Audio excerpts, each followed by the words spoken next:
passer au dossier,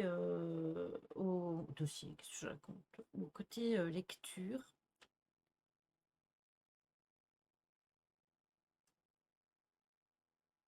Bah voilà, tu vois, Caro, eh ben, moi, c'est concernant Petit Cœur. Petit Cœur, il faisait des choses bien particulières que d'autres ne font pas. Aucun des autres chats ne fait ce qu'il faisait. Et enfin, aujourd'hui, j'arrive à parler de lui sans m'écrouler, donc c'est déjà un miracle. Mais, euh, mais en fait, par exemple, mon chéri va monter une vidéo où on voit plein de chats qui font ça, des clowneries. Et en fait, dans cette vidéo, il va y avoir un passage où il y a un des chats qui fait un truc que lui faisait.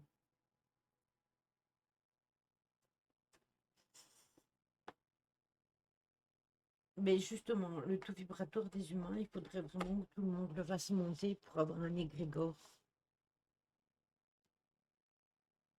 C'est ça, exactement, Caro. Donc voilà. Eh bien, régulièrement, je vois un chat comme lui ou une vidéo avec un chat qui fait ce que lui faisait.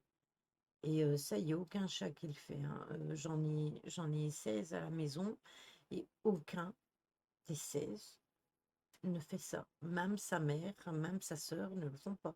C'était vraiment son exclusivité à lui. Même Chachou, il ne le fait pas. C'était propre à lui. Et puis voilà. Et il y a des chats dans le monde qui le font et qui le font en vidéo. Et quand moi je le vois, eh ben, ça me fait un pincement. Donc je sais que je ne suis pas guérie.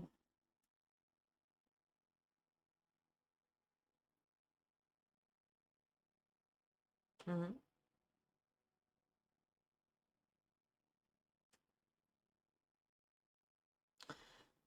Exactement, Caro. Exactement. Je suis totalement d'accord avec toi là-dessus.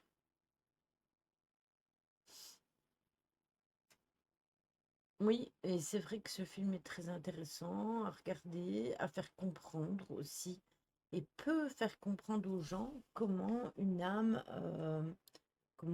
après son décès, eh bien, elle peut ne pas pouvoir directement discuter avec ses familiers, justement, pour X ou Y raison.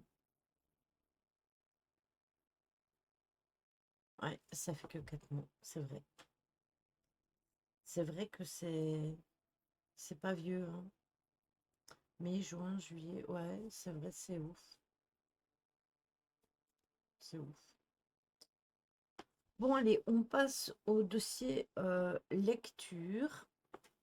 Je n'ai toujours pas retrouvé mon livre. Impossible. Si je ne le retrouve pas, je le rachèterai. J'ai l'impression que ça fait des années. C'est ouf, hein. C'est parce que le temps, il passe super vite. Si je le retrouve d'ici le 19, eh bien tant mieux. Et si je ne le retrouve pas, eh bien tant pis, je le rachèterai. Et puis bah, je me dis que peut-être, comme je l'avais laissé dans l'enveloppe en carton, que je l'ai peut-être jeté par mégarde, je n'en sais rien. Alors, la première histoire, c'est le diable m'a accordé un souhait. Il faisait sombre, c'était morne, les nuages de pluie s'étaient déplacés, mais l'eau continuait à couler des toits et des gratte-ciel. Les gouttes tombaient et tombaient et tombaient. C'était hypnotisant, dangereux. Dans la ville où il n'était déjà pas si facile d'être pris par surprise. C'est un livre d'histoire crépie, David. Par contre, j'ai mal aux jambes, je vais devoir descendre. Hop. Donc, du coup, ça va peut-être fausser la cam, mais tant pis. Euh, attendez, il faut que je retrouve ma page. Voilà. Vous m'avez toujours pas dit si le son c'était bon pour la musique, donc je suppose que c'était bon. Bienvenue à toi, à celui qui a fait qui a fait le follow. J'ai pas eu le temps de voir. Bienvenue à toi. Je sais pas pourquoi il a miaoussé parce que je vois personne de nouveau dans le chat.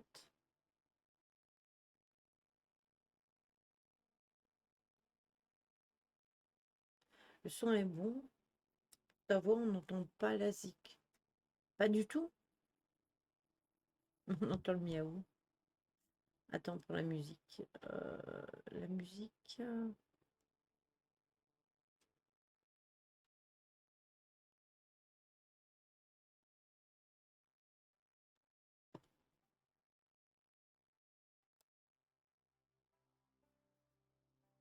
Comme ça. Moi, je l'entendais dans mes oreilles, hein, la musique. Oui, le bot fait n'importe quoi.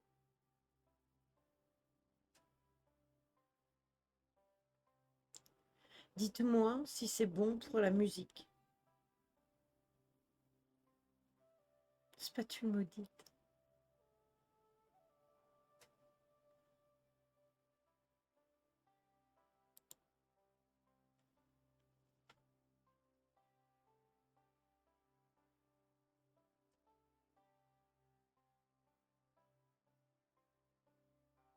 Bon, est-ce qu'il y a quelqu'un d'autre que Caro qui entend la musique, s'il vous plaît? Moi, je l'entends, la musique. Vous l'entendez pas.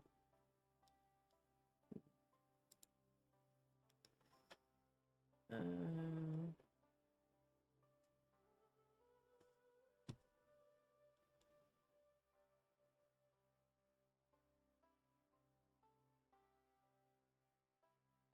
Attendez.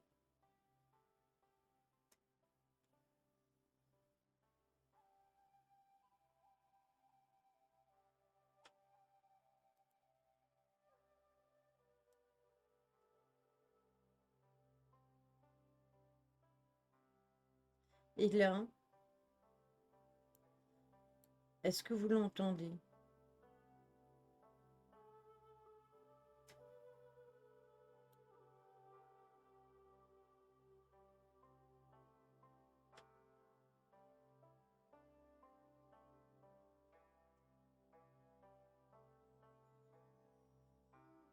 Ah, c'est mieux.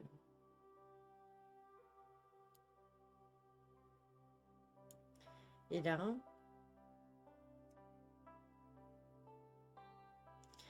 il faut vraiment que la musique ne recouvre pas le bruit de ma voix. Donc là, est-ce que c'est bon? Impeccable. Allez, c'est parti. Donc je disais, le diable m'a accordé un souhait. Il faisait sombre, c'était morne, les nuages de pluie s'étaient déplacés, mais l'eau continuait de couler des toits et des gratte-ciel. Les gouttes tombaient et tombaient et tombaient. C'était hypnotisant, dangereux dans la ville où il était déjà si facile d'être pris par surprise. L'homme encapuchonné s'avançait vers moi au milieu de la nuit, alors que je rentrais chez moi, après une réunion au travail qui s'était éternisée. Il a prononcé les mots qui déchirent l'âme, une question aux réponses infinies, mais au résultat toujours constant. Je t'accorde un souhait, dit-il.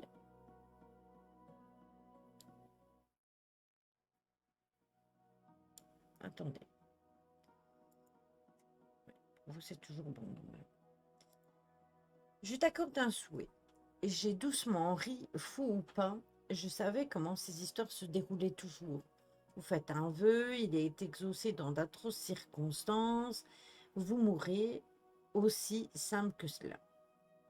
J'ai lu La patte de singe, j'ai regardé Wishmaster et je ne serai pas aussi imprudent et stupide. Je me suis senti intelligent quand j'ai fait mon souhait, tellement innocent qu'il n'y avait aucun autre moyen de le retourner contre moi.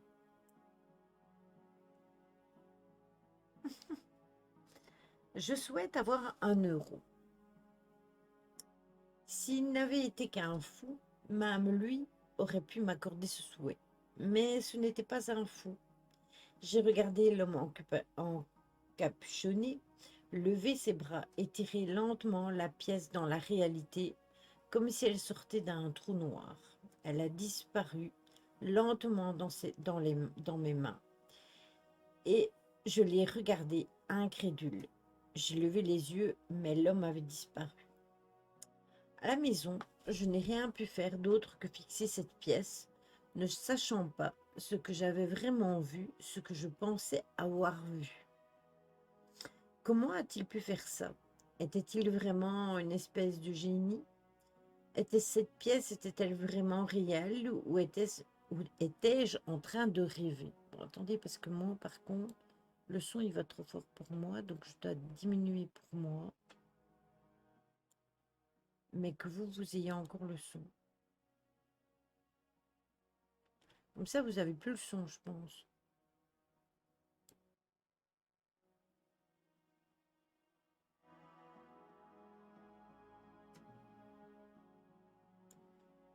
Voilà. La pensée qui tournait en boucle dans ma tête était la suivante. Est-ce que je venais vraiment de gâcher un souhait surnaturel pour un seul euro? Je pensais que si l'homme était le genre de génie qu'on trouvait dans les histoires d'horreur, il aurait créé une sorte d'enfer personnel dans ce souhait. Je pensais qu'un euro aurait des conséquences minimes, mais je n'avais pas réellement envisagé que le souhait se réalise de toute façon. Je pensais que je me moquais d'un homme qui n'avait plus toute sa tête. Mais rien de tel ne s'est passé. L'être surnaturel a exaucé mon souhait, puis il est parti. Ben, je lui ai remis la musique. J'aurais pu avoir n'importe quoi, n'importe quoi. J'aurais pu souhaiter des milliards au lieu d'un seul euro. J'aurais pu souhaiter le pouvoir, être surhumain. J'aurais pu souhaiter la paix mondiale. Mais j'avais un euro. Un euro. Je n'ai pas dormi cette nuit-là. Je n'ai pas dormi de toute la semaine. Comment aurais-je pu?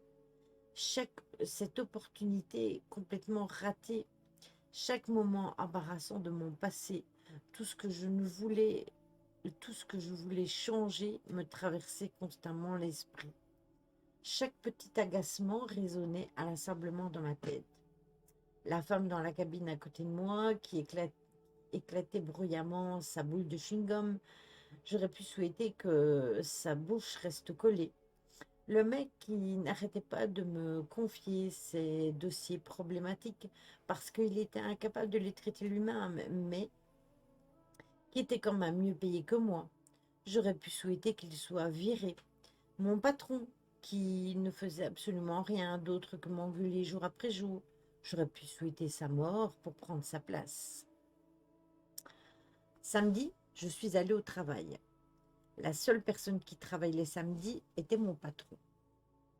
Ce connard fini, il n'avait jamais vraiment travaillé. Il venait pour se taper sa secrétaire dans les bureaux vides pendant que sa femme, à la maison avec les deux enfants, pensait qu'il était affairé à leur construire une meilleure vie.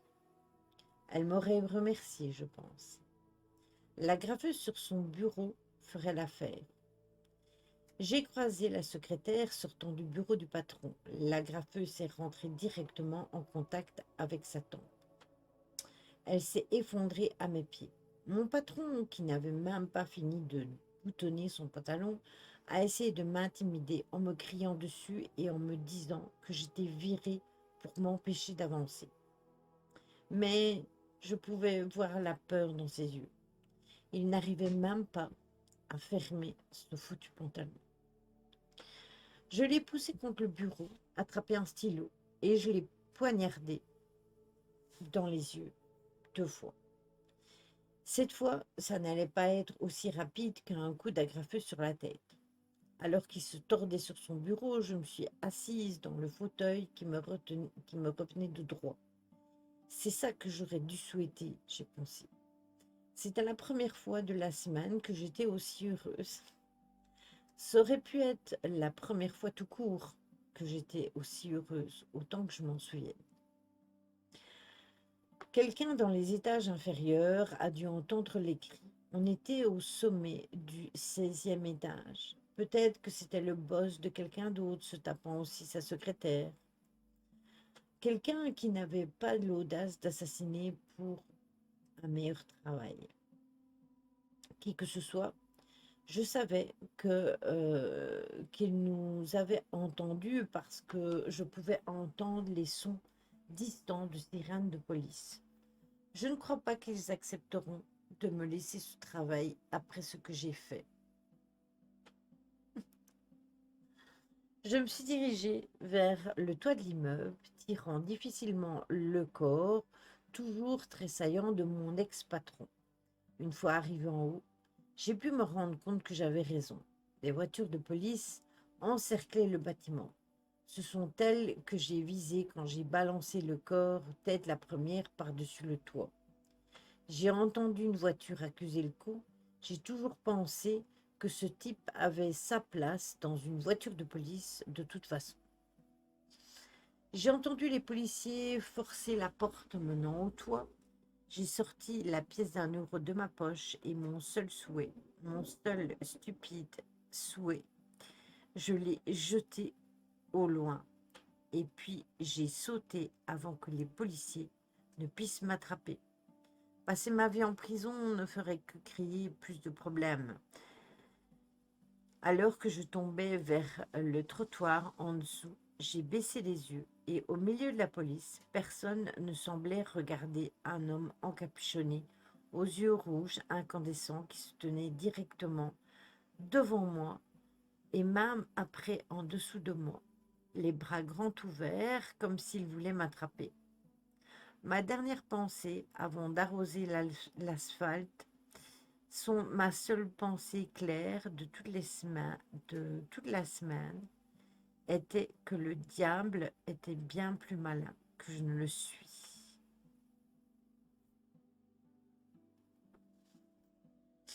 Elle est courte, mais elle a son petit effet, je trouve.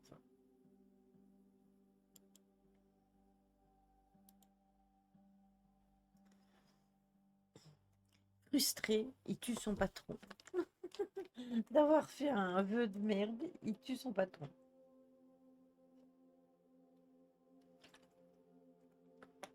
Courte mais radicale. Exactement. Après, on ne sait pas s'il est sauvé ou s'il meurt vraiment. On laisse planer le doute sur la fin de l'histoire. L'histoire suivante, c'est « Je déteste les gens ». Je n'aime personne.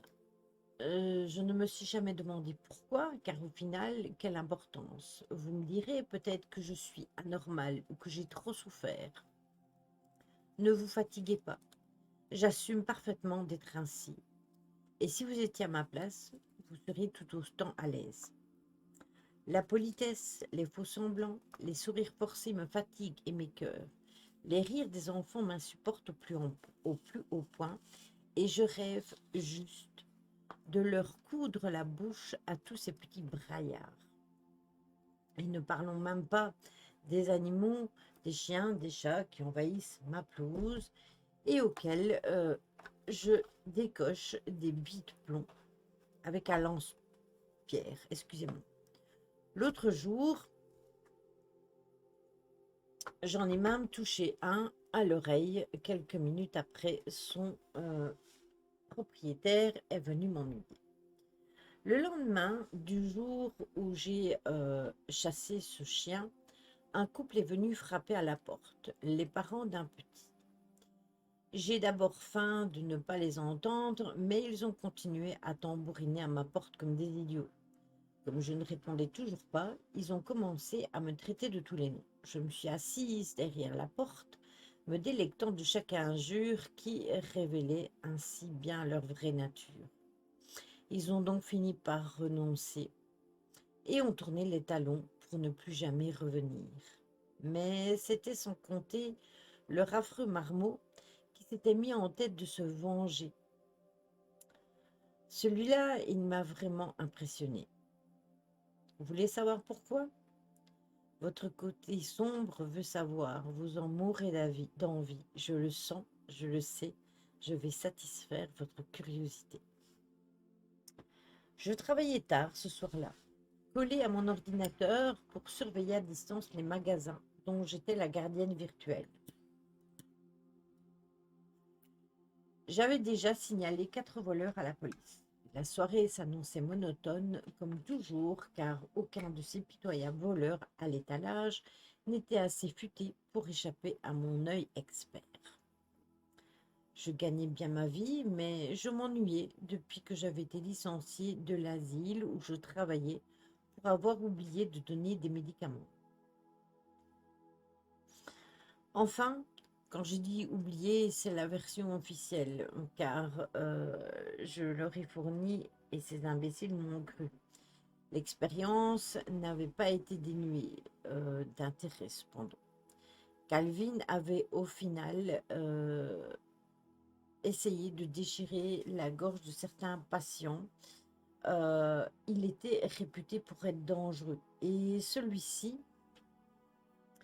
fait trop de bruit euh, et le spectacle de tous mes collègues affolés, tentant de retirer cet homme agrippé au cou des gens et de sa victime, m'avait donné le sentiment qu'enfin le monde tournait rond.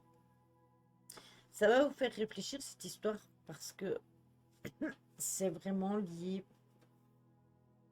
au côté un peu pervers et manipulateur des gens. Bref, alors que je scrutais mon écran à la recherche de ces voleurs, j'ai entendu un bruit de verre brisé au rez-de-chaussée. J'ai d'abord cru que c'était un cambrioleur et j'ai saisi le pistolet qui se trouvait dans le tiroir du haut. Je suis descendue en évitant de trop faire craquer les marches et je me suis mise à la recherche de cet intrus. À ma grande surprise, il n'y avait personne dans la maison. La brise agitait le rideau à travers la fenêtre brisée et une grosse pierre était venue finir sa course sur le tapis de la salle à manger. Mais alors que je m'apprêtais à descendre à la cave chercher des planches, calfeutrer la fenêtre, j'ai dévalé les escaliers poussés par 2 petites mains. J'ai donc perdu connaissance en heurtant le chauffe-eau et je me suis réveillée attachée. Le gamin avait réussi à faire une distraction et m'avait balancé dans les escaliers sans hésitation. J'étais impressionnée.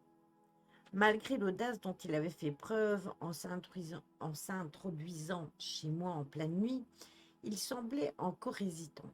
Assis sur le rebord d'une marche, il m'a regardé sans un mot pendant un long moment. Alors, petit, que comptes-tu faire maintenant?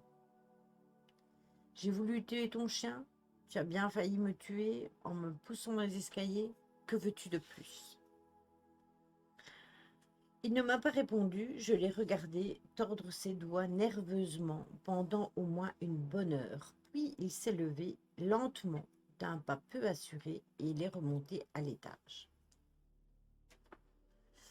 J'ai alors entendu des bruits familiers dans la cuisine, un réfrigérateur qu'on ouvre, la chaise qu'on tire, le grattement d'un couteau. Il mangeait. Sa froideur soudaine face à une telle situation a mis quand même mon cerveau en ébullition. Cet enfant n'était plus le même que celui qui avait pleuré l'autre jour.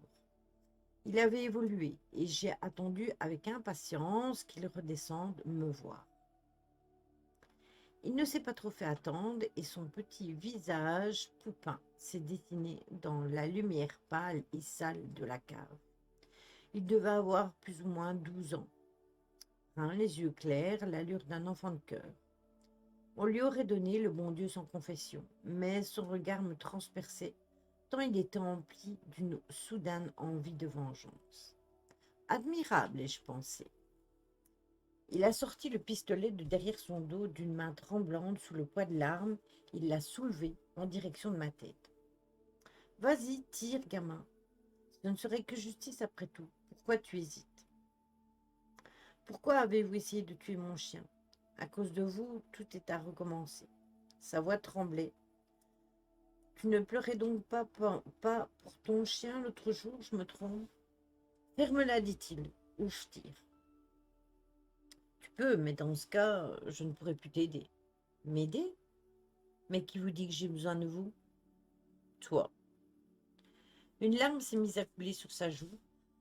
Il a baissé son arme, la laissant choir au sol dans un petit nuage de poussière. J'étais toujours ligotée et je commençais à sentir mes jambes s'engourdir. Je lui ai demandé de me détacher et à mon grand étonnement, il l'a fait. D'un geste rapide, je l'ai saisi et puis je l'ai soulevé, laissant ses pieds s'agiter dans les airs jusqu'à ce qu'il perde connaissance. À son réveil, il a cligné des yeux et puis m'a regardé, l'air soudainement effrayé. Première leçon, gamin, ne pas avoir la moindre compassion.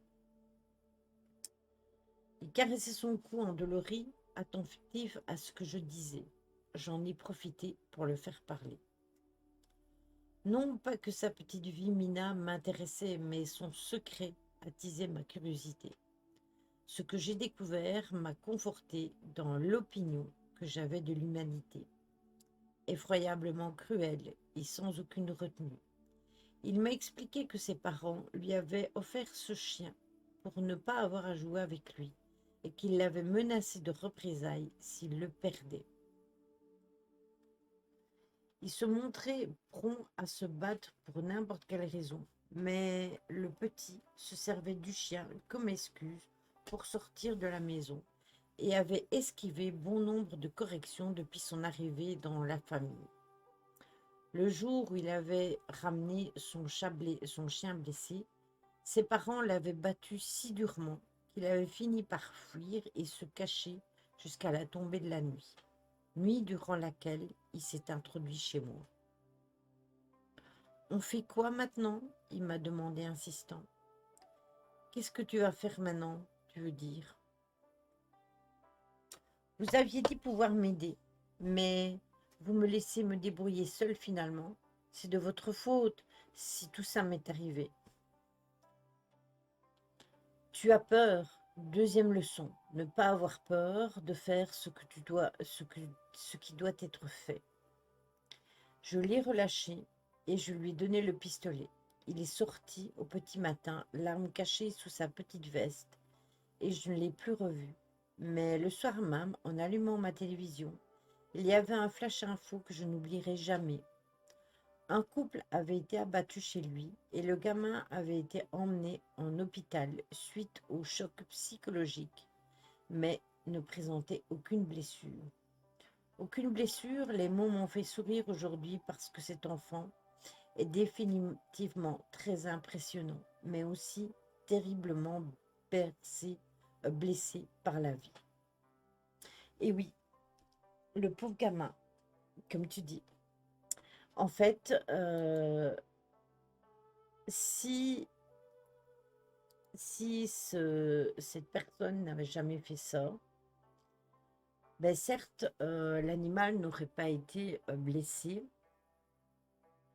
mais, personne n'aurait su ce qu'il a enduré. Donc, quelque part, voilà, comme quoi il y a des histoires très sombres qui peuvent se passer et ça peut vraiment se passer dans la vraie vie, hein. Le gamin est libre maintenant, c'est ça, exactement.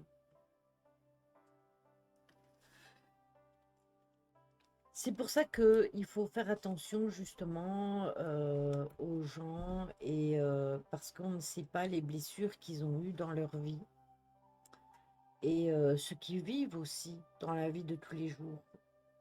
Et parfois, ça peut être beaucoup plus traumatisant qu'on le pense.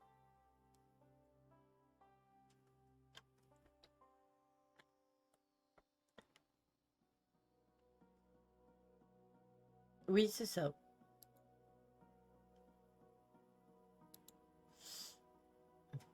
Il était malheureux, ce gamin, hein, clairement, hein. Il n'avait pas mérité ça, hein.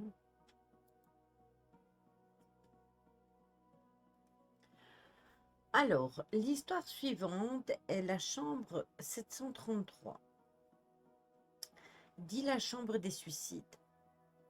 Voici comment s'appelait la chambre 733, comme si je n'avais pas déjà assez été inquiète pour mon premier jour en tant que la première année à l'université. On m'avait assigné la chambre 734 qui s'est avérée n'était pas une de ses plus belles chambres supplémentaires du hall sud. Non, on s'est retrouvé dans l'aile la plus ancienne, au septième étage. Je n'étais donc, oh, peu, je n'étais pas trop déçue, car il y avait au moins honoré ma demande d'être dans la même chambre que ma meilleure amie. Lydia et moi avons passé la plus grande partie de la matinée à nous installer. Au moment où l'élève super vicieux du dortoir est passé nous voir, j'étais en train de coller des posters et Lydia lisait. Tout un programme. Salut les filles, je m'appelle Bess, a gazouillé une jeune fille pétillante, blonde, alors qu'elle bondissait dans notre chambre. Je serai votre superviseuse cette année. Salut, j'ai fait un bref signe de la tête. Waouh, vous travaillez vraiment vite, dit-elle en pointant nos liffées et nos vêtements accordés. Bess a ramassé un dessin que Lydia avait fait au cours de l'été. Elle l'a retourné, l'étudiant. Et c'est le Kraken dans les Pirates des Caraïbes? Lydia l'a toisé par-dessus son bouquin.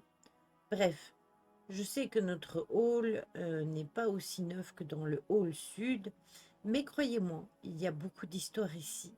Ce bâtiment a presque 60 ans. Oui, je vois ça. Les chambres sont plutôt petites. Eh bien, les gens étaient plus petits dans les années 50. Vraiment? A demandé platement Lydia. Oui, vraiment, répondit Bess. Bess a pincé les lèvres et est restée plantée là, laissant planer dans la chambre un silence gênant. Ah d'ailleurs, j'ai lancé pour briser la glace. La chambre à côté de la nôtre, la 733, c'est ça, a l'air beaucoup plus grande que celle-ci. Est-ce que quelqu'un y a été assigné ou nous pourrions peut-être l'être? Crois-moi, vous ne voulez pas de cette chambre, a répondu Bess. Il y a eu quelques suicides là-bas. Un pendu et quelqu'un qui s'est jeté par la fenêtre. Je crois qu'il ne donne cette chambre à personne. Bref, je voulais juste vous rappeler qu'à notre étage, c'est réservé aux filles et que les garçons ne sont pas autorisés ici après 23 heures. Ravi d'avoir fait votre connaissance. Avant qu'on puisse répondre, Bess a claqué des mains et s'est éclipsée. Lydia a laissé tomber son livre sur le lit et l'a suivi du regard et dit « Je la déteste. Tu as entendu la bombe qu'elle vient de nous lancer? Je vais l'appeler Bess l'attardée. » Sérieusement, Lydia, des suicides? Oh, détends-toi, Becca. Tous les campus universitaires ont quelques suicides. Ouais, mais dans la même chambre. Lydia a soupiré. Franchement, on s'en fiche. C'est pas notre chambre. Ouais, ok. Je me suis retournée pour étudier et la petite fenêtre dans notre chambre. T'arrives à imaginer sortir de cette minuscule fenêtre et sauter? Tu serais vivante pendant au moins 5 bonnes secondes avant de toucher le sol. Ah, Becca, tu ne pourrais pas te taire, s'il te plaît? Lydia a jeté d'un coup d'œil à la fenêtre et elle a frissonné. Je sais que je déteste les hauteurs et le vide. Juste parler de cette histoire-là fait grimper ma tension artérielle. On pourrait toujours déménager dans la chambre des suicides. Elle a une grande fenêtre à chaque mur. Va te faire foutre. D'accord, mais sérieusement, pense-y. Il faudrait une sacrée dose de désespoir pour sortir en se tortillant par cette petite fenêtre. Eh bien, les gens étaient apparemment plus petits à cette époque, a grommelé Lydia, en repoussant son lit loin de la fenêtre. Puisque Lydia était une personne sociable et amicale, on a réussi à se faire des amis à la vitesse de l'éclair. Il y avait beaucoup de soirées durant ces premières semaines et Lydia a inévitablement fini par rencontrer un garçon à l'une d'entre elles. Je connais cette fille depuis qu'on a des couches-culottes et j'avais donc pleinement anticipé qu'elle aurait un copain avant la fin du mois de septembre. Il s'appelait Mike et n'avait rien de spécial, juste un étudiant moyen, un peu macho sur les bords. Après environ un mois sur le campus, l'excitation de la nouveauté a commencé à retomber. Lydia et moi avons trouvé un bon rythme et on passait nos week-ends à étudier plutôt qu'à se saouler. Les premières partielles arrivaient dans quelques semaines et j'étais déterminée à garder une bonne moyenne pendant toute mon année scolaire. Une nuit, au début du mois d'octobre, j'ai été réveillée par un bruit sourd. Je me suis redressée sur mon lit et j'ai tendu l'oreille pour entendre à nouveau. Lydia était aussi pleinement réveillée et écoutait. Clac! C'est quoi ce bruit? A-t-elle chuchoté.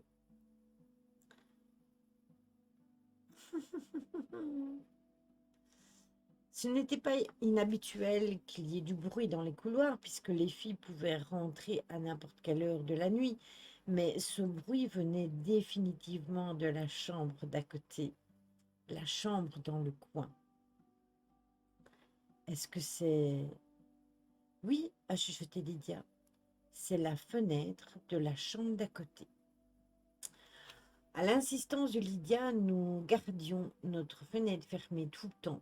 Il n'y avait aucun doute que ce bruit venait de la chambre 733 et que la fenêtre s'ouvrait et se fermait à intervalles réguliers. Clac! Qui est là-bas? Lydia a haussé les épaules. Est-ce que quelqu'un se fout de nous? Pour nous intimider? Lydia a haussé un sourcil dans ma direction. Nous faire peur de quoi? Initiation à quoi? Je ne sais pas, à l'université, peut-être un bizutage des premières années. Est-ce que ce serait ça? J'ai haussé les épaules et le claque a repris. Becca, je t'aime, mais c'est terriblement stupide. Je lui ai balancé un oreiller et bien, peu importe, qui sait, va lui dire de se calmer. Moi, je vais pas me risquer d'être jetée par la fenêtre. Je ne vais pas le faire non plus. Je suis une étudiante en art, tu es une étudiante en sciences politiques. C'est toi qui dois aller faire appliquer la loi. Sûrement pas. Appelle baisse la dardée, alors ce n'est pas le genre de bêtises dont elle devrait s'occuper. Claque encore. Je ne vais pas l'appeler. N'ose même pas ramener ce démon ici. Très bien, a soupiré bruyamment Lydia. On n'a plus qu'à l'ignorer. J'y cours à 7h30, j'ai murmuré. Fais quelque chose alors. Ah. Je suis sortie du lit et j'ai marché bruyamment jusqu'à la porte, l'ouvrant dramatiquement, et puis j'ai traversé le couloir pour cogner à la porte de la chambre 733, nommée simplement local d'entretien. Coucou Véro. Des gens essayent de dormir, arrêtez ça. Et le claque se refit. Oh non, mec, sérieusement. J'ai légèrement reculé et puis immédiatement, j'ai remarqué un problème. La porte de la chambre était cadenassée de l'extérieur. Je me suis dépêchée de retourner à ma chambre. Que s'est-il passé? Demande Lydia. Je ne m'approcherai plus jamais de cette chambre. Elle est verrouillée de l'extérieur. Je ne sais pas comment et qui que ce soit pourrait entrer là-dedans. Donc tu es en train de me dire que c'est un effrayant fantôme, répondit-elle en rigolant.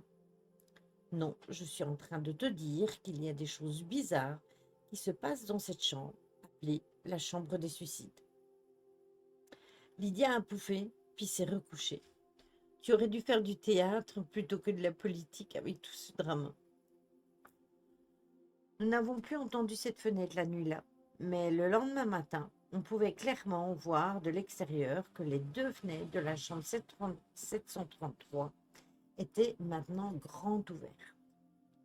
J'ai surveillé les fenêtres pendant la semaine entière, mais elles sont restées tout le temps ouvertes. De temps en temps, la nuit, je pouvais entendre un bruit qui ressemblait à des billes tombant et roulant par terre. Puisque ça n'a jamais réveillé Lydia, je n'ai pas pris la peine de lui dire. Un après-midi, j'étais seule dans le dortoir pour éviter des notes sur mon ordinateur, pour éditer des notes sur mon ordinateur. J'avais les écouteurs, mais la musique n'était pas assez forte pour couvrir le bruit de quelqu'un tapant à la porte. Entrez, j'ai dit. Un moment s'est écoulé et puis s'est écoulé et j'ai entendu les coups à nouveau. J'ai arraché mes écouteurs et fermé mon ordinateur. Je me suis retournée en... Mais c'est quoi? La porte était grande ouverte. J'avais oublié que j'avais laissé ouvert pendant que Yann, mon copain, un étudiant, devait me rejoindre. J'ai entendu à nouveau les coups derrière moi et j'ai tellement sursauté que j'ai failli tomber de ma chaise. Ça venait de l'autre côté de la chambre, du côté du placard. C'était le placard qui était le mur mitoyen de la chambre 733. Oh, Lydia, ce n'est pas drôle. Mais rien. Lydia, je te jure, je vais te frapper. Silence. Je me suis dirigée vers la porte du placard et j'ai saisi la poignée. Lydia, tu es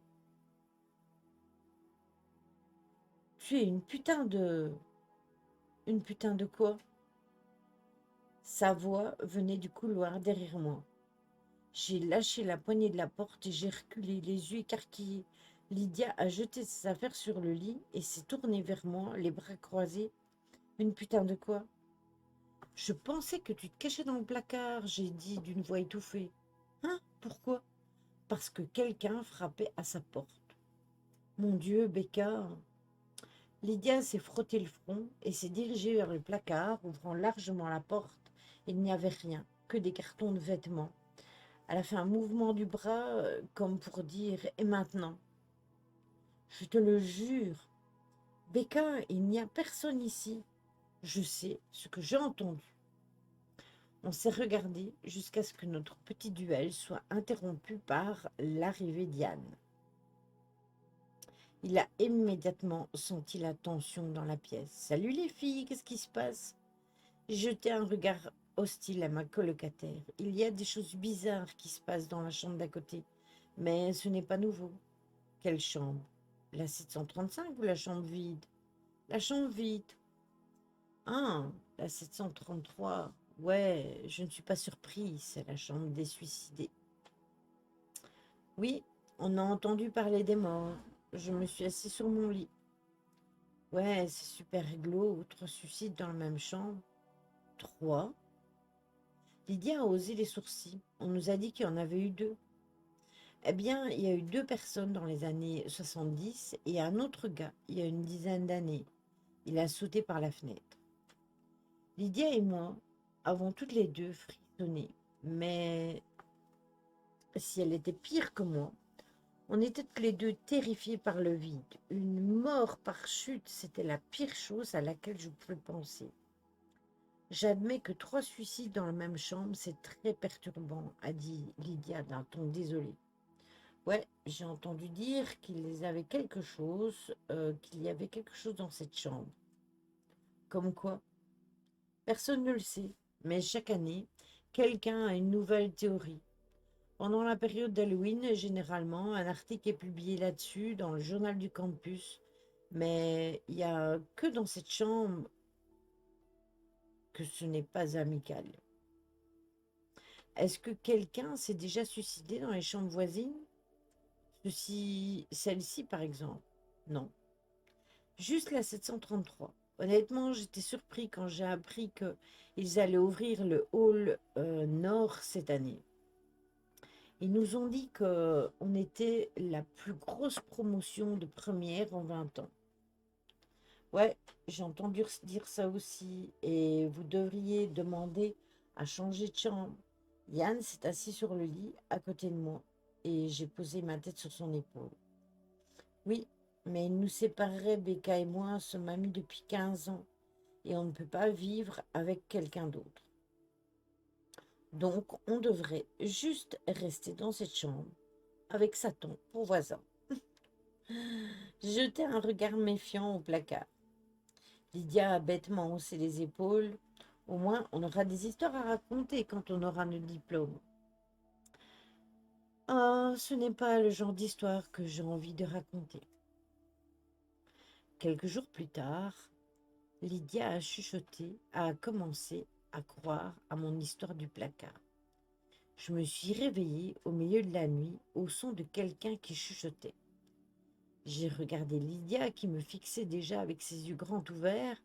Elle a lentement porté un doigt sur ses lèvres, me faisant signe de garder le silence.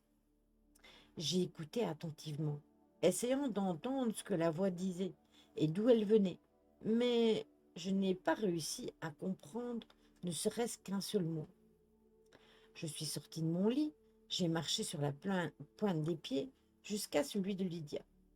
Les chuchotements étaient définitivement plus forts de ce côté.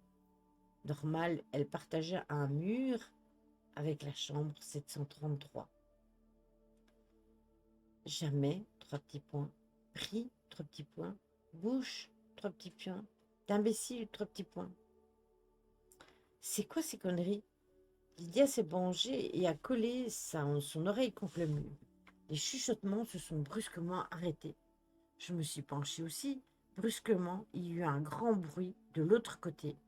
Lydia a immédiatement reculé, se tenant l'oreille avec de la douleur.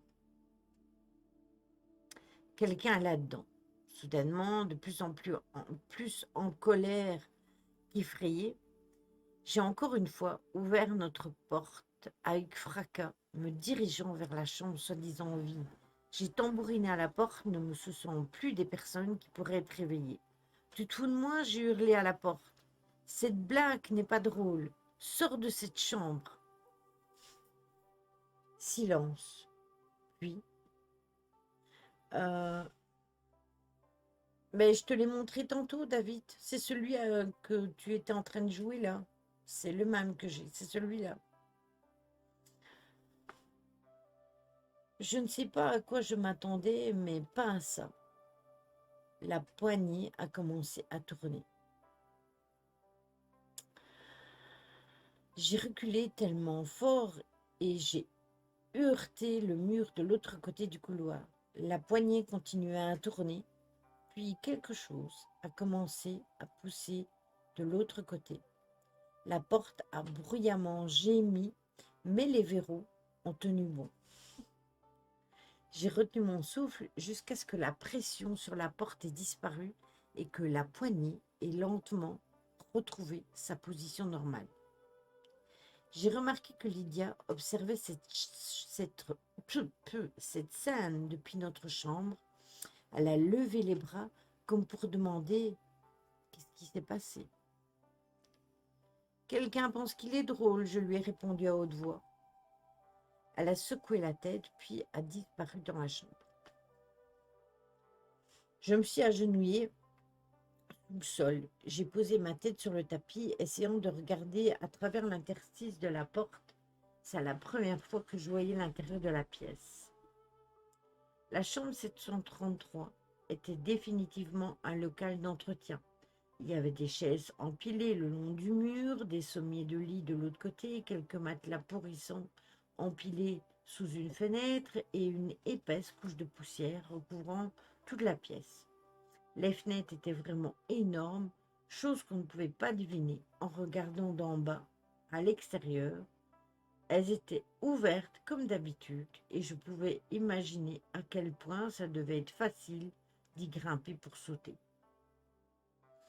La pièce donnant l'impression de ne pas avoir été touchée depuis une vingtaine d'années, et ça me fit frémir malgré tout. La lumière de la lune qui avait fourni assez de lumière pour voir l'intérieur de la chambre a soudainement disparu et je n'ai plus réussi à voir autre chose que des ténèbres. J'ai cligné des yeux pour essayer de les adapter à l'obscurité, mais sans succès. Je les ai fermés pendant quelques secondes, puis je les ai réouverts. Un grand œil jaune me regardait à quelques centimètres de mon visage, de l'autre côté de la porte. J'ai hurlé, mais tellement fort que j'ai réveillé la moitié du dortoir. On ne pouvait pas nier que les choses allaient en empirant. Le matin suivant, Lydia et moi avons déposé une demande de changement de dortoir avec le service des résidents et nous avons prié pour qu'elle soit prise en compte. En attendant, nous nous étions mises d'accord pour ne jamais rester seules dans cette chambre le soir. Soit on y passait toutes les deux la nuit, soit aucune de nous n'y dormait.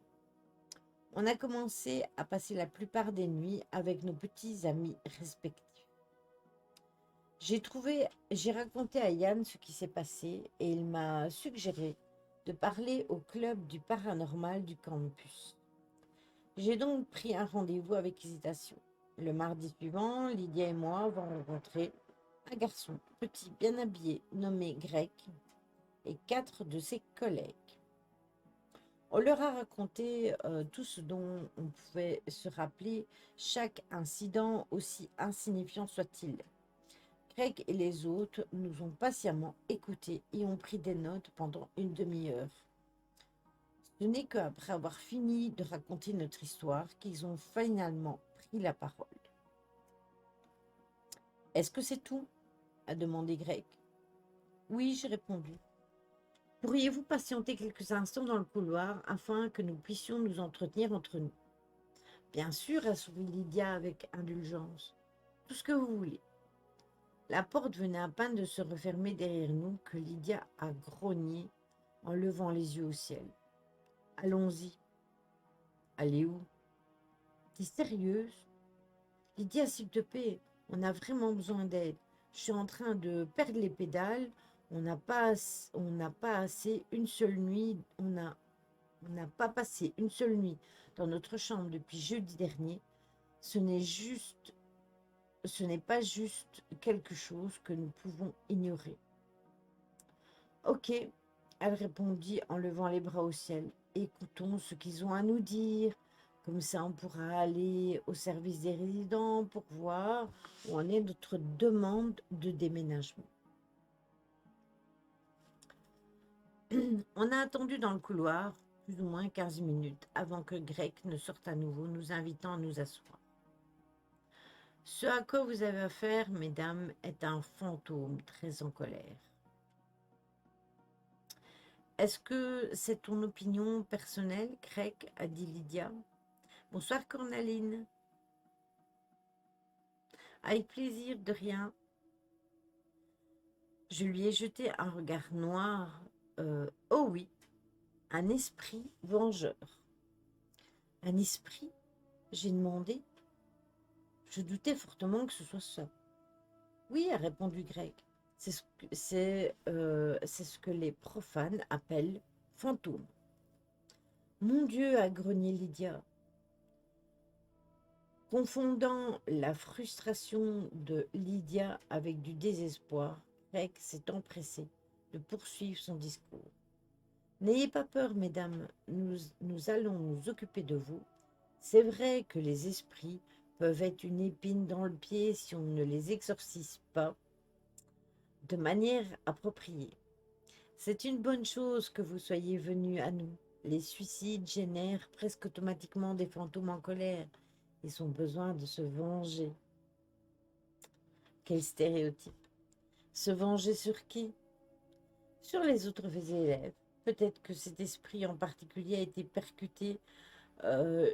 été tout simplement persécuté jusqu'à mettre fin à ses jours, et maintenant, il veut tourmenter les autres. On peut s'en occuper tout de suite pour vous, si vous voulez. Tout ce que nous vous demandons, c'est une petite donation au club. Honnêtement, nous n'avons pas réalisé qu'il y avait autant d'activités dans cette chambre. C'est vraiment très excitant. Super, eh bien, merci pour votre temps, a dit Lydia. Voulez-vous prendre rendez-vous pour ce week-end? Vous savez quoi? On vous appellera. Lydia s'est dépêchée de me traiter hors de la pièce. Nous n'avons à nouveau parlé qu'une fois arrivés au bâtiment d'administration. C'est une perte de temps, elle dit. Écoute, je suis d'accord avec toi, mais Becca, ne me dis pas que tu as sérieusement cru à ces salades. Donc tu ne penses pas que c'est un... J'avais du mal à dire le mot tellement ça avait l'air ridicule. Un fantôme. Eh bien, je n'en ai pas la moindre idée. Mais eux non plus. Ce mec n'avait pas la moindre idée de ce dont il parlait. Laisse-moi dire les choses comme ça. Il joue à SOS Fantôme pendant que on vit avec l'exorciste. Ah, très bien, j'ai soupiré. Qu'est-ce que tu veux faire alors? On continue à dormir dans la chambre de Mike et Yann jusqu'à ce qu'on soit réassigné? Je veux juste que ça s'arrête, Lydia. On voulait toutes les deux que tout s'arrête, mais si vivre à côté de cette chambre n'était pas aussi effrayant, c'était trop distrayant pour qu'on puisse vivre en paix. Eh bien, je pense qu'on est en sécurité. Quand il fait jour, donc tant qu'on ne passe pas la nuit là-bas, tout devrait bien se passer. On n'est pas vraiment dans une chambre hantée après tout, on est juste voisins. Et notre chambre devrait nous être attribuée bientôt. Allez, vite, il est 14 heures. Déjà, je dois aller. Mike a été accepté et son initiation se passe aujourd'hui. Tiens-moi au courant, dit Lydia en courant vers la porte. Le garçon à l'accueil m'a regardé avec méfiance pendant que je m'approchais. Bonjour, je suis... Tu es la fille qui essaye de sortir de la chambre 734 de l'aile Rayleigh, n'est-ce pas? Il m'a prise au dépourvu. Oui, une des deux filles. Comment as-tu su? Bah, désolée, je vous ai entendu parler, j'ai aussi vu votre dossier. Il y a quelque chose sur mon bureau. Je dois vous demander pourquoi vous voulez changer de chambre. J'étais fatiguée, épuisée moralement et physiquement. Je n'ai pas eu l'énergie de réfléchir à un mensonge. Parce qu'il y a des choses qui se passent dans la chambre vide à côté de nous et ça nous fait peur. Des bruits, des chuchotements, des coups contre le mur. L'autre nuit, j'ai vu quelqu'un. Tu as vu quelqu'un? Ouais. Dans la chambre 733. Oui. J'ai regardé sous la porte, il y avait quelqu'un dedans. Le garçon m'a regardé en plissant les yeux pendant un petit moment et puis a hoché la tête sans raison particulière. Eh bien, votre chambre ne sera pas encore prête. Mais je l'ai mise en haute priorité. Mais j'ai bien peur que vous soyez coincé pour le moment. Il n'y a vraiment nulle part ailleurs où on pourrait vous mettre. J'ai soupiré parce que je m'en doutais. Je m'appelle Alan et écoute, j'ai fait beaucoup de recherches sur les suicides et je pense que je peux peut-être vous aider ou au moins vous éclairer. Vraiment? Absolument. Je suis dans le hall Taylor, chambre 310. Je serai de retour à mon dortoir à 16 heures aujourd'hui. Merci. On revient juste du club paranormal. Oh, ne m'en dis pas plus. Bon, eh bien, je te revois à 16 heures alors. Génial. Je suis arrivée à Taylor, mais Alan était déjà là. Taylor, c'est une aile, hein.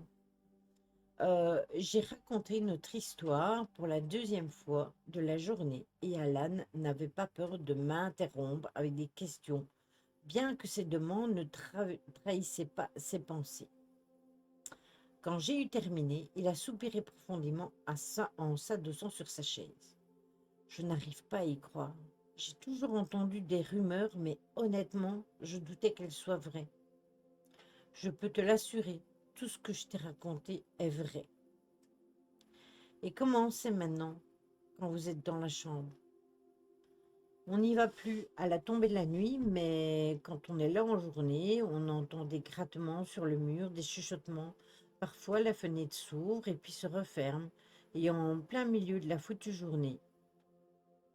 Mais à chaque fois que je regarde vers la chambre, depuis la rue, elles sont ouvertes. Alan hocha la tête. Si ça peut te rassurer, je crois que vous ne soyez pas en danger. Ça craint, mais vous n'êtes pas des dommages collatéraux.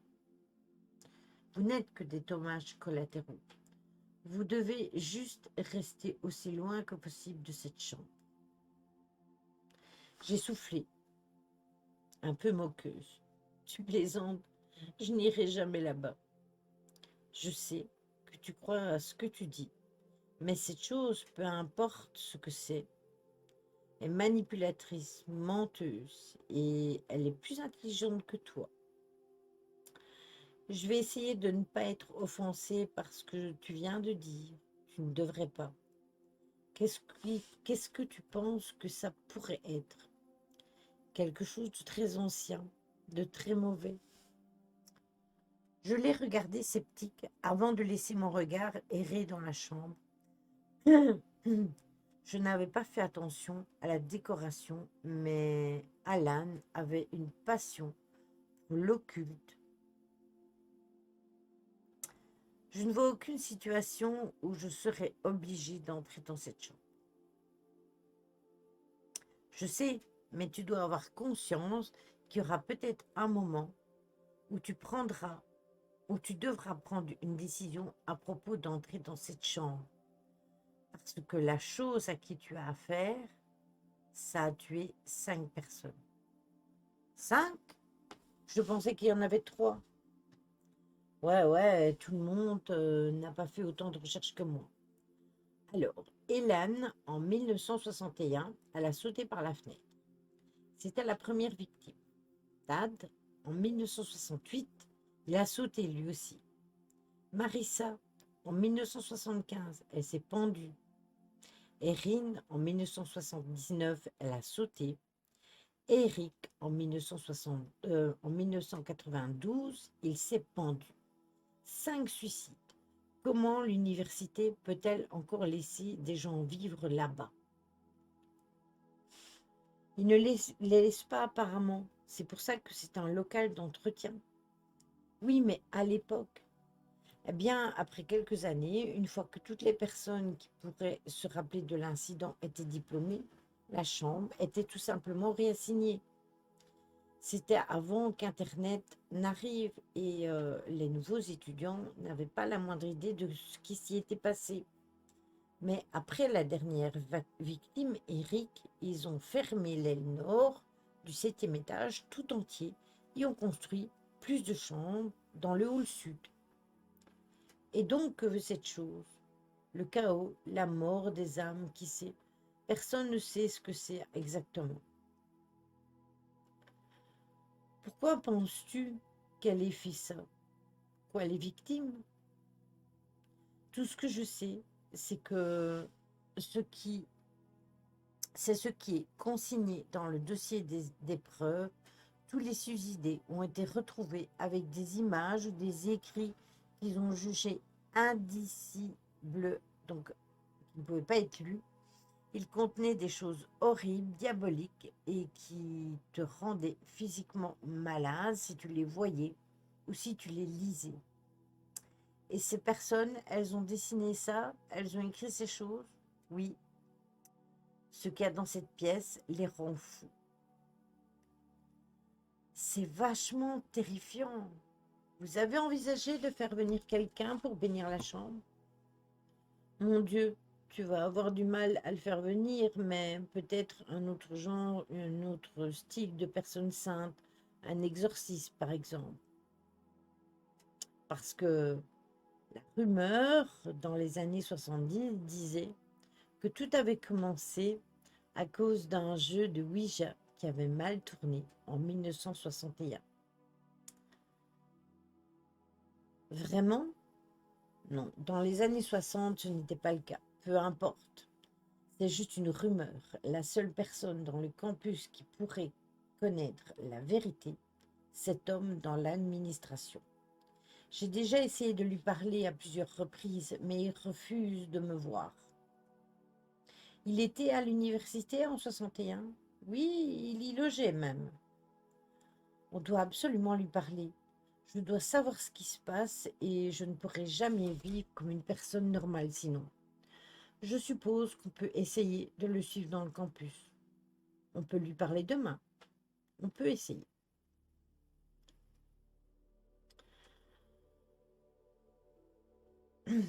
On ne se voyait plus beaucoup, Lydia et moi, puisqu'on continuait à dormir dans des chambres séparées.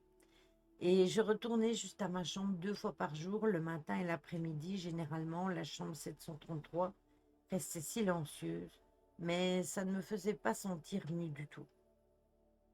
Le jeudi avant Halloween, je suis retournée à la chambre pour prendre une douche en fin d'après-midi, beaucoup plus tard que d'habitude.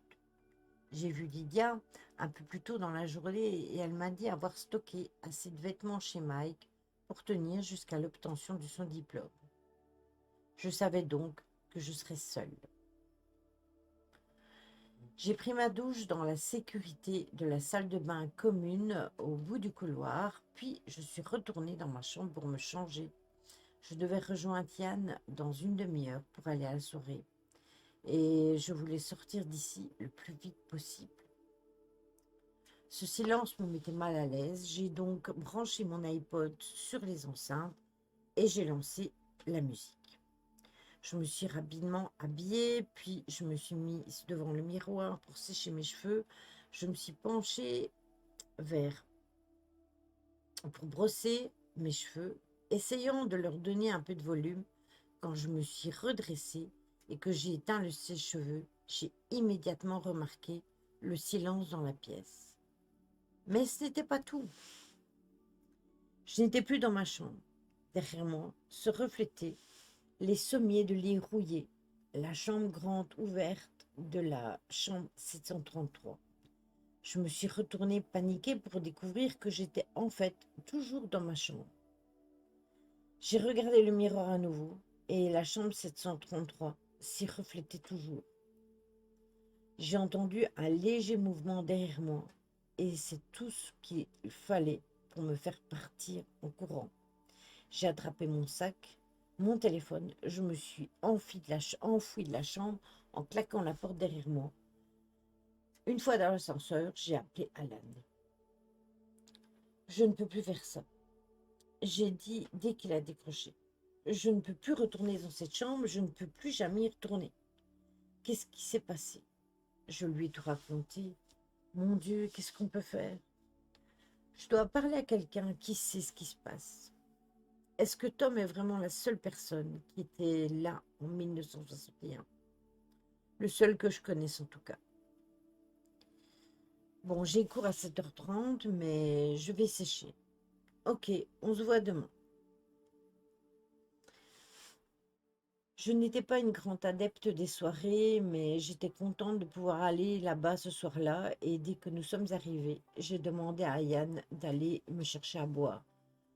Vu que je n'étais généralement pas une grande buveuse, il m'a regardé d'un air perplexe et je lui ai donc brièvement raconté mon histoire. Il m'a ramené un scotch coca, le premier d'une longue série. Aux alentours de minuit, je suis sortie fumer et j'en ai profité pour vérifier mon téléphone et j'avais un message. Hé Becca, écoute, je viens d'avoir une énorme dispute avec Mike. Eh bien, je suppose que sa fraternité a décidé que Halloween de cette année, tous les nouveaux venus devraient passer la nuit dans la chambre des suicides, dans notre dortoir, et je ne peux pas le supporter. Il est au courant de tout ce qui s'y passe dans cette chambre et malgré tout, il a décidé de le faire. Il essaye maintenant de me convaincre que Sigma Chi est derrière tout ce qui se passe dans cette chambre parce qu'il essayait de faire le buzz pour leur soirée. C'était la fin du message. J'ai jeté mon téléphone dans mon sac, puis, pas étonnant que Lydia soit énervée. Ce n'était pas bon du tout, mais pas bon du tout, du tout. J'ai retrouvé Yann à l'intérieur, je lui ai demandé de me ramener à la maison. J'étais soudainement très stressée, très fatiguée, très saoulée. Quand l'alarme a sonné à 6 heures du matin, il m'a fallu toute la volonté du monde pour me sortir du lit. Je me suis habillée avec les vêtements de la veille et j'ai traversé le campus pour rejoindre l'Atrium pour voir Tom. Alan était déjà là, une tasse de café noir à la main. Je me doutais bien que tu aurais besoin de ça, dit-il en souriant. Comment tu as deviné? Tes SMS. Je t'ai écrit la nuit dernière. Oui, oui, vers 1 heure du matin. Tu m'as parlé de Sigma Chi. J'ai poussé mes lunettes de soleil plus haut sur mon nez. J'ai baissé ma capuche sur mes yeux. Ces gars sont tellement stupides. Tu te rappelles quand je t'ai dit que cette chose était très rusée? Eh bien, imagine si le but de tout ceci était d'attirer l'attention des gens pour les inciter à y entrer par curiosité. Tu penses vraiment qu'ils sont en danger? J'ai demandé pendant qu'on se dirigeait vers le bâtiment d'administration. Bien sûr, en fait, la seule chose qui les protège, c'est que les victimes étaient seules au moment de leur mort. N'étant à plusieurs, eh bien évidemment, ils sont protégés.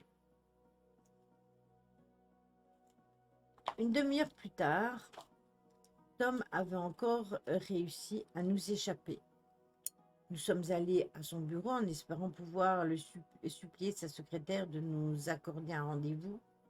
La femme à l'accueil nous a regardés froidement avant de nous dire « Tom ne venait pas aujourd'hui et ni aucun autre jour. Il a démissionné. Il a refusé de nous dire pourquoi. »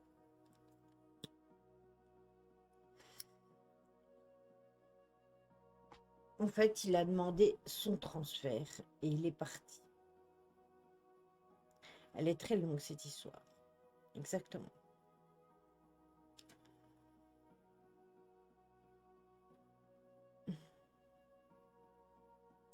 Elle est très très longue. Ce qui s'ensuit, c'est que 9 ans se sont passés depuis la nuit où nous avons essayé de comprendre ce qu'il y avait dans cette chambre. J'ai appelé le service des résidents pour savoir quels étaient les dortoirs ouverts pour les nouveaux arrivants. Cette dernière est toujours ouverte, mais le 7e étage est enfin fermé. Cette année, la vie et le travail m'ont empêché d'appeler à la même période que d'habitude et j'ai passé le coup de fil beaucoup plus tard. On m'a immédiatement mis en attente. Service des résidents? Êtes-vous la personne qui demandait quels étaient les dortoirs ouverts? Oui, c'est bien moi. Nous sommes complets. Il y a une liste d'attente, mais il se trouve que vous appelez à un très bon moment. Je ne vous fais pas de promesses, mais je pense pouvoir vous trouver une place. On vient juste d'avoir une approbation. L'approbation pourquoi?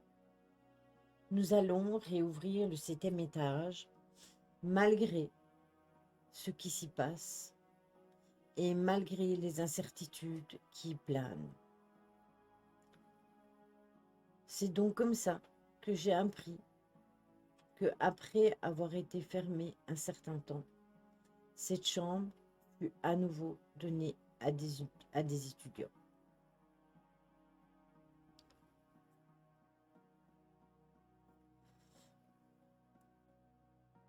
Voilà. Oui, il y a beaucoup de détails, mais je trouve que c'est dommage parce que il y a beaucoup de détails de ce qui se passe à ce moment-là, etc. Mais on n'a pas plus de détails par rapport à ce qui se passe après dans la chambre. Et eux, ils réussissent leur diplôme. Donc, vous voyez, je trouve que c'est un peu décousu parce que Ils essayent de rencontrer Tom, ils n'y arrivent plus. Et puis directement, ils ont leur diplôme, ils travaillent. Et il y a énormément de détails pour rien. Et puis à la fin, on ne sait pas pourquoi, ce qu'il y avait vraiment, pourquoi on ne pouvait pas y aller, etc. Donc ça, je trouve dommage parce qu'il laisse un certain suspense. Je vais revenir en plein chat. Il laisse un certain suspense. Ah oui, il y a un problème là avec ma cam. Il laisse un certain suspense, mais malheureusement, ce suspense, ils auraient dû gagner du temps là-dessus et plutôt fournir plus de détails sur la fin de l'histoire. Moi, je trouve ça vraiment dommage.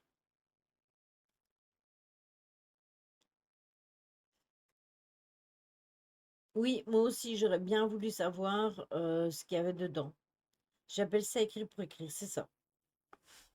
C'est pour ça que je vous dis, j'aimerais vraiment bien récupérer mon livre parce que certaines histoires sont bien, d'autres sont longues et très décousues. C'est comme l'histoire de la semaine passée, vous savez, avec cette boîte magique où ils meurent et où ils reviennent, où c'est des rêves et des cauchemars et qu'on ne sait pas très bien la suite. Pas de suite. La suite au prochain épisode. Donc la semaine prochaine, je lirai encore des histoires de là, mais la semaine d'après, on ira sûrement en enquête. Je voudrais bien aller en enquête. Attendez, je regarde le calendrier. Oui, voilà. J'aimerais bien. La suite, faut l'écrire, c'est ça.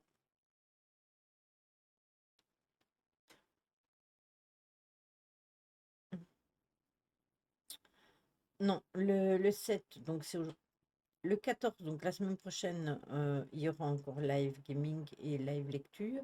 Mais le 21, normalement, on sera en enquête. Parce que la nouvelle lune, la pleine lune tombe le 19. Et je voudrais bien profiter des énergies de la pleine lune pour aller le 21. Pas lundi ni mardi. De quoi? Après, je suppose que de toute façon, c'est un. Si on veut imaginer une histoire fantomatique, on se dit qu'il y a un fantôme là-dedans, ou alors, si on veut avoir une explication tout à fait rationnelle, un mercredi. Si on veut avoir une histoire tout à fait rationnelle, eh bien, on se dit que c'est la communauté, enfin la communauté qui a créé cette histoire-là pour faire peur aux gens, tout simplement, et que les personnes sont décédées de fait tout à fait normalement, qu'ils étaient dépressifs, etc., et qui sont décédés comme ça. Voilà, on peut en conclure ça. Honte de rien. Je vais demain chez Nancy, donc je vous confirmerai ça vendredi. Je vous confirmerai ça donc vendredi pendant le live. Je vous dirai si on fait bien ça le 21. Voilà. En plus, je sais que pour toi, c'est plus facile le mercredi, Véro, je pense. Parce que lundi, tu n'étais pas là. Après moi, lundi, ce serait pas possible. Le 19, ce serait vraiment pas possible. Et le mardi non plus. Donc, il y a vraiment que le mercredi ou le samedi. Mais j'aime pas trop circuler le samedi.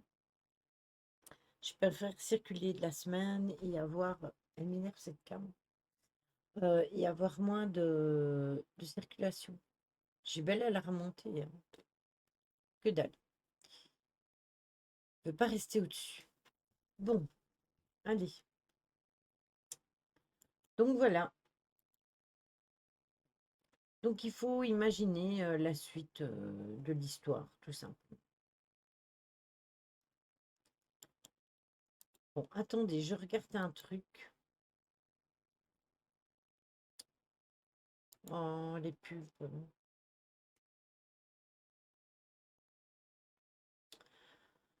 Euh,